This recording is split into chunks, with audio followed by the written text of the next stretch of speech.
ಸ್ನೇಹಿತರೆ, ಉತ್ತೀರ್ಣ ತರಗತಿಗೆ ಸುಸ್ವಾಗತ. ನಾವು ಭಾರತೀಯ ಸಂವಿಧಾನದ 112ನೇ ವಿಧಿಯ ಆಳಕ್ಕೆ ಇಳಿಯಲಿದ್ದೇವೆ. ಯಾಕಂದ್ರೆ ಪ್ರತಿ ವರ್ಷ ಮಂಡನೆಯಾಗುವ ಬಜೆಟ್ ಕೇವಲ ಒಂದು ಆರ್ಥಿಕ ದಾಖಲೆ ಅಲ್ಲ, ಅದೊಂದು ಸಂವಿಧಾನಬದ್ಧ ಪ್ರಕ್ರಿಯೆ. ಹೌದು. ಈ 112ನೇ ವಿಧಿಯ ಮೊದಲ ಭಾಗ ಅಂದ್ರೆ 112(1) ಏನ್ ಹೇಳುತ್ತೆ?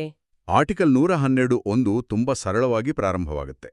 ಅದು ಹೇಳೋದೇನೆಂದ್ರೆ, ಪ್ರತಿ ಆರ್ಥಿಕ ವರ್ಷದಲ್ಲಿ ರಾಷ್ಟ್ರಪತಿಯವರು ಸರ್ಕಾರದ ಆ ವರ್ಷದ ಅಂದಾಜು ಆದಾಯ ಮತ್ತು ವೆಚ್ಚಗಳ ಒಂದು ಸಂಪೂರ್ಣ ವಿವರವನ್ನ ಸಂಸತ್ತಿನ 2 ಸದನಗಳ ಮುಂದೆ ಮಂಡಿಸುವಂತೆ ನೋಡಿಕೊಳ್ಳಬೇಕು.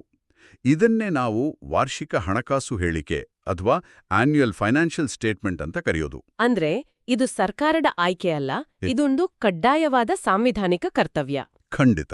ಇದರ ಹಿಂದಿನ ತತ್ವವೇ ಸಂಸತ್ತಿನ ಶ್ರೇಷ್ಠತೆ ಮತ್ತೆ ಸರ್ಕಾರದ ಹೊಣೆಗಾರಿಕೆ. ಸರ್ಕಾರದ ಪ್ರತಿಯೊಂದು ಆರ್ಥಿಕ ಚಟುವಟಿಕೆಯೂ ಜನರ ಪ್ರತಿನಿಧಿಗಳಾದ ಸಂಸದರ ಗಮನಕ್ಕೆ ಬರಬೇಕು, ಅವರ ಅನುಮೋದನೆ ಪಡಿಬೇಕು. ಸರಿ. ಸರ್ಕಾರ ತನಗೆ ಬಂದ ಹಣವನ್ನ ತನಗೆ ಇಷ್ಟ ಬಂದ ಹಾಗೆ ಖರ್ಚು ಮಾಡುವಂತಿಲ್ಲ, ಪ್ರತಿ ರೂಪಾಯಿಗೂ ಲೆಕ್ಕ ಕೊಡಬೇಕು ಅನ್ನೋದೇ ಇದರ ಮೂಲ ಆಶಯ. ಓಕೆ.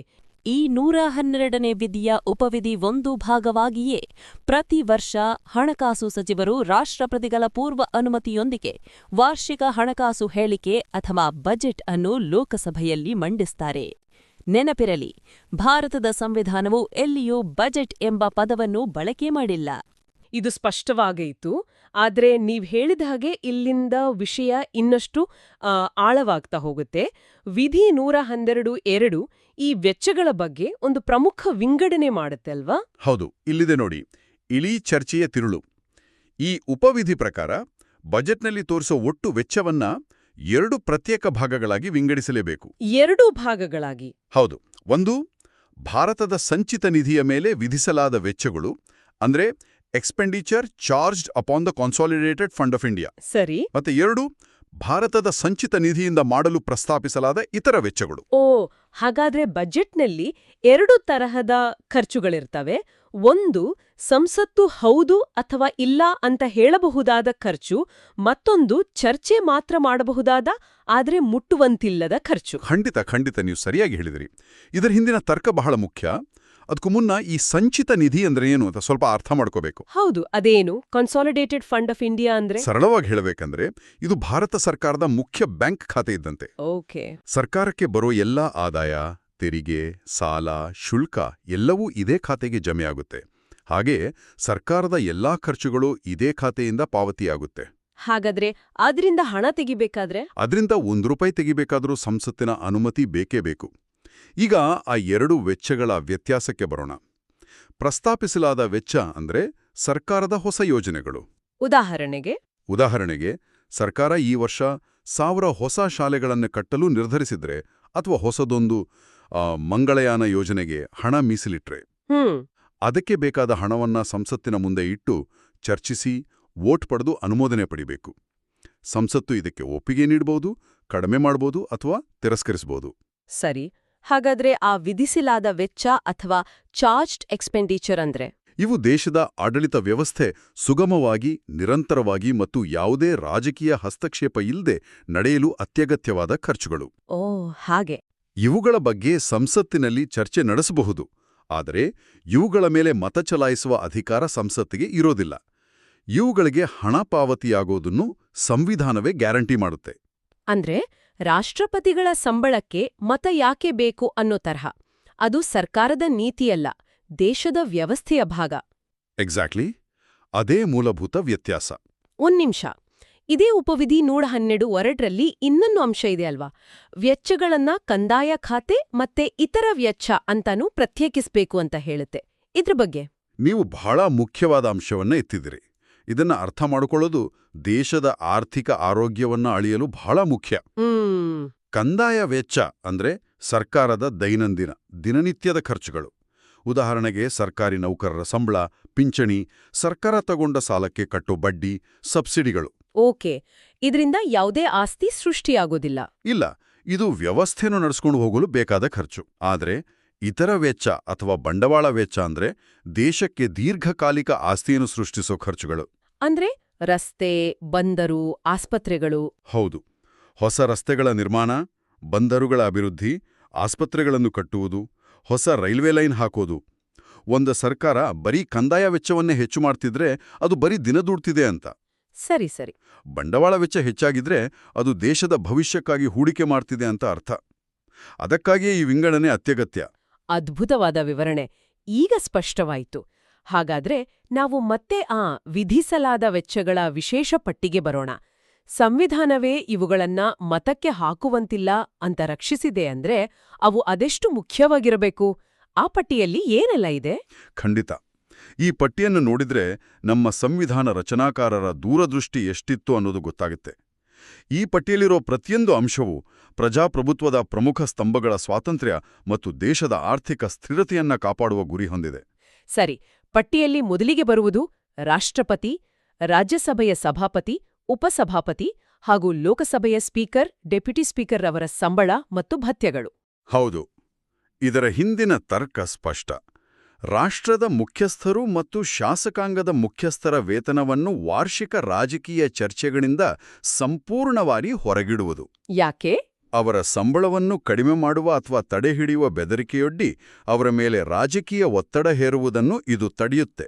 ಇದು ಅವರ ಹುದ್ದೆಯ ಘನತೆ, ನಿಷ್ಪಕ್ಷಪಾತತೆ ಮತ್ತು ಸ್ವಾತಂತ್ರ್ಯವನ್ನು ಕಾಪಾಡುತ್ತೆ. ಓಕೆ, ನಾವು ರಾಷ್ಟ್ರದ ಮತ್ತು ಶಾಸಕಾಂಗದ ಮುಖ್ಯಸ್ಥರ ಬಗ್ಗೆ ಮಾತಾಡಿದ್ವಿ. ಈಗ ದೇಶದ ಆರ್ಥಿಕ ಆರೋಗ್ಯದ ಬಗ್ಗೆ ನೋಡೋಣ. ಯಾವುದೇ ದೇಶದ ವಿಶ್ವಾಸಾರ್ಹತೆ ನಿಂತಿರುವುದು ಅದರ ಸಾಲ ತೀರಿಸುವ ಸಾಮರ್ಥ್ಯದ ಮೇಲೆ ಅಲ್ವಾ? ಖಂಡಿತವಾಗಿಯೂ. ಇದನ್ನೇ ಮುಂದಿನ ಉಪವಿಧಿ ಸಿ ಖಾತರಿಪಡಿಸುವಂತಿದೆ. ಇದು ಭಾರತ ಸರ್ಕಾರದ ಸಾಲದ ಹೊಣೆಗರ ಬಗ್ಗೆ ಹೇಳತ್ತೆ. ಹೌದು, ಇದು ದೇಶದ ಆರ್ಥಿಕ ವಿಶ್ವಾಸಾರ್ಹತೆಯ ಅಡಿಪಾಯ.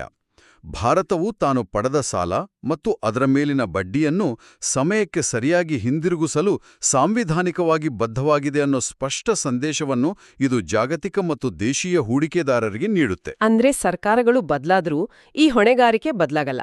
ಖಂಡಿತ. ಸರ್ಕಾರಗಳು ಬದಲಾಗಬಹುದು, ರಾಜಕೀಯ ಪಕ್ಷಗಳು ಬರಬಹುದು, ಹೋಗಬಹುದು. ಆದರೆ ದೇಶದ ಸಾಲದ ಹೊಣೆಗಾರಿಕೆ ಶಾಶ್ವತ. ಇದನ್ನೇನಾದರೂ ಸಂಸತ್ತಿನ ಮತಕ್ಕೆ ಹಾಕುವ ವಿಷಯ ಮಾಡಿದರೆ ಏನಾಗುತ್ತೆ ಯೋಚಿಸಿ. ರಾಜಕೀಯ ಕಾರಣಕ್ಕೆ ಸಾಲ ಮರುಪಾವತಿ ನಿಲ್ಲಿಸಬಹುದು. ಹೌದು. ಹಾಗಾದ್ರೆ ದೇಶದ ಆರ್ಥಿಕ ಸ್ಥಿರತೆಯೇ ಅಲುಗಾಡುತ್ತೆ. ಅಂತಾರಾಷ್ಟ್ರೀಯ ಮಟ್ಟದಲ್ಲಿ ನಮ್ಮ ವಿಶ್ವಾಸಾರ್ಹತೆ ಶೂನ್ಯವಾಗುತ್ತೆ. ಸರಿ, ಈಗ ನ್ಯಾಯಾಂಗದ ಸ್ವಾತಂತ್ರ್ಯದ ಬಗ್ಗೆ ಬರೋಣ. ನಮ್ಮ ಸಂವಿಧಾನದಲ್ಲಿ ಇದಕ್ಕೆ ಬಹಳ ಮಹತ್ವ ಇದೆ. ಈ ಪಟ್ಟಿಯಲ್ಲಿ ಅದಕ್ಕೂ ಸ್ಥಾನವಿದೆಯಾ? ಖಂಡಿತ ಇದೆ, ಮತ್ತು ಇದು ಅತ್ಯಂತ ಪ್ರಮುಖವಾದ ಅಂಶಗಳಲ್ಲೊಂದು. ಉಪವಿಧಿ ಡಿ ಪ್ರಕಾರ ಸರ್ವೋಚ್ಚ ನ್ಯಾಯಾಲಯದ ನ್ಯಾಯಾಧೀಶರ ಸಂಬಳ, ಭತ್ಯೆ ಮತ್ತು ಪಿಂಚಣಿ ಹಾಗೂ ದೇಶದ ಎಲ್ಲಾ ಹೈಕೋರ್ಟ್ ನ್ಯಾಯಾಧೀಶರ ಪಿಂಚಣಿಯನ್ನ ವಿಧಿಸಲಾದ ವೆಚ್ಚ ಅಂತ ಪರಿಗಣಿಸಲಾಗುತ್ತೆ. ಇದರ ಹಿಂದಿನ ಆಳವಾದ ಉದ್ದೇಶವೇನು? ಸಂವಿಧಾನ ರಚನಾಕಾರರಿಗೆ ಬ್ರಿಟಿಷರ ಕಾಲದ ಅನುಭವವಿತ್ತು. ಕಾರ್ಯಾಂಗ ಅಂದ್ರೆ ಸರ್ಕಾರ ನ್ಯಾಯಾಂಗದ ಮೇಲೆ ಹೇಗೆಲ್ಲ ಒತ್ತಡ ಹೇರಬಹುದು ಅಂತ ಅವರಿಗೆ ಚೆನ್ನಾಗಿ ಗೊತ್ತಿತ್ತು. ನ್ಯಾಯಾಧೀಶರ ಸಂಬಳವನ್ನೇ ಒಂದು ರಾಜಕೀಯ ಚರ್ಚೆಯ ವಸ್ತುವನ್ನಾಗಿಸಿದ್ರೆ ಸರ್ಕಾರದ ವಿರುದ್ಧ ತೀರ್ಪು ಕೊಡಲು ಅವರು ಹಿಂಜರಿಯಬಹುದು. ನಾವು ಸರ್ಕಾರದ ವಿರುದ್ಧ ತೀರ್ಪು ಕೊಟ್ರೆ ನಮ್ಮ ಸಂಬಳವನ್ನೇ ಸಂಸತ್ನಲ್ಲಿ ಕಡಿಮೆ ಮಾಡಬಹುದೇನೋ ಅನ್ನೋ ಭಯ ಅವರಲ್ಲಿ ಮೂಡಬಾರದು. ಓ, ಅದಕ್ಕಾಗಿಯೇ ಈ ಆರ್ಥಿಕ ರಕ್ಷಾ ಕವಚ. ಹೌದು, ಇದು ಕೇವಲ ಸಂಬಳದ ವಿಷಯವಲ್ಲ, ಇದು ಅಧಿಕಾರ ವಿಭಜನೆಯ ತತ್ವದ ಪ್ರಾಯೋಗಿಕ ಜಾರಿ. ಆದರೆ ಕೆಲವರು ಹೀಗೆ ವಾದಿಸಬಹುದು, ನ್ಯಾಯಾಧೀಶರ ಸಂಬಳವನ್ನು ಸಂಸತ್ತಿನ ಮತಕ್ಕೆ ಹಾಕದಿರುವುದು ಒಂದು ರೀತಿಯಲ್ಲಿ ಅವರನ್ನು ಸಂಸತ್ತಿಗೆ ಹೊಣೆಗಾರರಲ್ಲದಂತೆ ಮಾಡುವುದಿಲ್ಲವೇ? ಇದು ಸೂಕ್ಷ್ಮವಾದ ಪ್ರಶ್ನೆ. ಇಲ್ಲಿ ನಾವು ಹೊಣೆಗಾರಿಕೆ ಮತ್ತು ಸ್ವಾತಂತ್ರ್ಯದ ನಡುವಿನ ವ್ಯತ್ಯಾಸವನ್ನು ಗುರುತಿಸಬೇಕು. ಸರಿ. ನ್ಯಾಯಾಧೀಶರ ಆರ್ಥಿಕ ಸ್ವಾತಂತ್ರ್ಯವನ್ನು ಕಾಪಾಡುವುದು ಅವರ ನಿರ್ಣಯಗಳ ಸ್ವಾತಂತ್ರ್ಯಕ್ಕೆ ಅತ್ಯಗತ್ಯ. ಆದರೆ ಅವರು ಹೊಣೆಗಾರರಲ್ಲ ಅಂತ ಅರ್ಥವಲ್ಲ. ಅವರು ಸಂವಿಧಾನಕ್ಕೆ ಹೊಣೆಗಾರರಾಗಿರ್ತಾರೆ. ಗಂಭೀರವಾದ ದುರ್ನಡತೆಯ ಆರೋಪ ಬಂದ್ರೆ ಅವರನ್ನು ಪದಚ್ಯುತಗೊಳಿಸಲು ಸಂಸತ್ತಿನಲ್ಲಿ ಮಹಾದೋಷಾರೋಪಣೆ ಅಥವಾ ಇಂಪೀಚ್ಮೆಂಟ್ ಅನ್ನೋ ಕಠಿಣ ಪ್ರಕ್ರಿಯೆಯೂ ಇದೆ. ಹಾಗಾಗಿ ಆರ್ಥಿಕ ಸ್ವಾತಂತ್ರ್ಯ ನೀಡಿ ಅವರ ಕಾರ್ಯವೈಖರಿಯ ಮೇಲೆ ಬೇರೆ ರೀತಿಯಲ್ಲಿ ನಿಗಾ ಇಡೋ ವ್ಯವಸ್ಥೆ ಇದೆ. ಸ್ಪಷ್ಟವಾಯಿತು. ಈ ಪಟ್ಟಿಯಲ್ಲಿ ಮುಂದಿನದು ಭಾರತದ ಮಹಾಲೇಖಪಾಲರು ಮತ್ತು ನಿಯಂತ್ರಕರು, ಅಂದ್ರೆ CAG. ಹೌದು, controller and auditor general of India. ಇದೂ ಕೂಡ ಪ್ರಜಾಪ್ರಭುತ್ವದ ಮತ್ತೊಂದು ಕಾವಲುಗಾರನ ಸ್ವಾತಂತ್ರ್ಯವನ್ನು ಖಾತರಿಪಡಿಸುವ ವ್ಯವಸ್ಥೆ. ಅವರ ಕೆಲಸವೇ ಸರ್ಕಾರದ ಖರ್ಚುಗಳನ್ನು ಪರಿಶೋಧಿಸೋದು ಅಲ್ವಾ? ಹೌದು, ಸರ್ಕಾರದ ಖರ್ಚು ವೆಚ್ಚಗಳು ಸರಿಯಾಗಿವೆಯೇ, ಕಾನೂನುಬದ್ಧವಾಗಿವೆಯೇ ಅಂತ ಲೆಕ್ಕ ಪರಿಶೋಧನೆ ಮಾಡುವುದು. ಒಂದು ವೇಳೆ ಸರ್ಕಾರದ ಬೃಹತ್ ಹಗರಣವನ್ನೇ ಸಿಎಜಿ ಬಯಲಿಗೆಳೆದರೆ ಆ ಸರ್ಕಾರಕ್ಕೆ ಮುಜುಗರವಾಗಬಹುದು. ಹಾಗ ಅಂಥ ಸಮಯದಲ್ಲಿ ನಮ್ಮ ತಪ್ಪನ್ನೇ ಬಯಲಿಗೆಳೆದ ಸಿಎಜಿಯ ಸಂಬಳವನ್ನೇ ನಾವು ಕಡಿತಗೊಳಿಸುತ್ತೇವೆ ಅಂತ ಸರ್ಕಾರ ಹೇಳುವಂತಿರಬಾರದು. ಅವರು ಯಾವುದೇ ಮುಲಾಜಿಲ್ಲದೆ ನಿರ್ಭೀತಿಯಿಂದ ತಮ್ಮ ಕೆಲಸ ಮಾಡಲು ಈ ಆರ್ಥಿಕ ಭದ್ರತೆ ಅತ್ಯಗತ್ಯ. ಕೊನೆಯದಾಗಿ ಇನ್ನೂ 2 ಅಂಶಗಳಿವೆ. ಯಾವುದೇ ನ್ಯಾಯಾಲಯ ಅಥವಾ ನ್ಯಾಯಮಂಡಳಿಯ ತೀರ್ಪಿನ ಅಡಿಯಲ್ಲಿ ಸರ್ಕಾರ ಪಾವತಿಸಬೇಕಾದ ಮೊತ್ತ ಮತ್ತು ಸಂಸತ್ತು ಕಾನೂನಿನ ಮೂಲಕ ಘೋಷಿಸುವ ಯಾವುದೇ ಇತರ ವೆಚ್ಚ. ಇವು ವ್ಯವಸ್ಥೆಯ ಸಮಗ್ರತೆಯನ್ನ ಕಾಪಾಡುತ್ತವೆ. ಮೊದಲನೇದು, ಸರ್ಕಾರವು ಕಾನೂನಿಗಿಂತ ದೊಡ್ಡದಲ್ಲ ಅನ್ನೋ ತತ್ವವನ್ನ ಎತ್ತಿಹಿಡಿಯುತ್ತೆ. ಹೇಗೆ? ಒಂದು ನ್ಯಾಯಾಲಯವು ಸರ್ಕಾರಕ್ಕೆ ದಂಡ ವಿಧಿಸಿದ್ರೆ ಅಥವಾ ಪರಿಹಾರ ನೀಡಲು ಆದೇಶಿಸಿದ್ರೆ ಆ ಹಣವನ್ನ ಪಾವತಿಸುವುದು ಸರ್ಕಾರದ ಸಾಂವಿಧಾನಿಕ ಕರ್ತವ್ಯ. ಅದನ್ನ ರಾಜಕೀಯ ಕಾರಣಗಳಿಗೆ ತಡೆಹಿಡಿಯುವಂತಿಲ್ಲ. ಮತ್ತು ಎರಡನೇದು, ಭವಿಷ್ಯದ ಅಗತ್ಯಗಳಿಗೆ ತಕ್ಕಂತೆ ವ್ಯವಸ್ಥೆಯನ್ನು ಹೊಂದಿಸಿಕೊಳ್ಳಲು ಅವಕಾಶ.